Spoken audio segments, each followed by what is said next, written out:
nabawi daw ni Marcos yung 25 billion na muntik na daw maibulsa. Sir, naibulsa. Sinuli lang. Halos 25 bilyong piso ang halaga ng nabawi, frozen at napreserbang mga pera at ari-arian ng mga akusado. Kasi nga ginawa nyo silang state witness kunuhay. Oh. Sino ba yung mga nagsoli?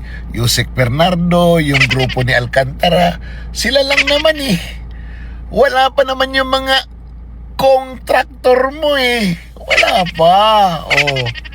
'Di ba? Si Martin ba nagsoli na? Oh. May na-freeze na ba kay Martin? Freeze nyo tapos Ang pera ng taong bayan na muntik mapunta sa bulsa ng mga tiwaling opisyal ay naisalba natin. in-unfreeze din. Kalokohan talaga, oo.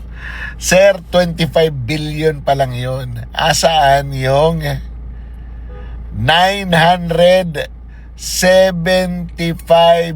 billion? Oh. Asaan yun? 1 trillion mahigit ang nawala sa flood control. Huwag mo kaming paglulukuhin. Niloloko mo kami. Alam mo yung panghuli mo, yung rocket, panglito mo yun. A sounding rocket launch test is slated for next year. Yes, we are going to launch a rocket into space. 2 years ka na lang, magagawa ka ng rocket.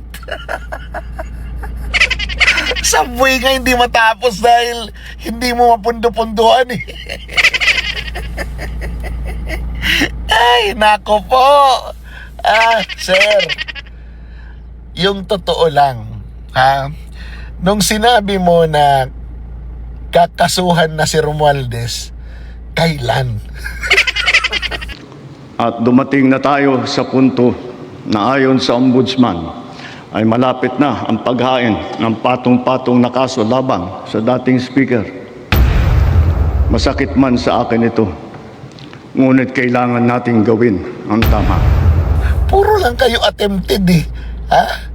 Baka naman pwedeng sabihin nyo na kung kailan, ha? Para, o kaya hulihin nyo na. Ipakulong nyo na.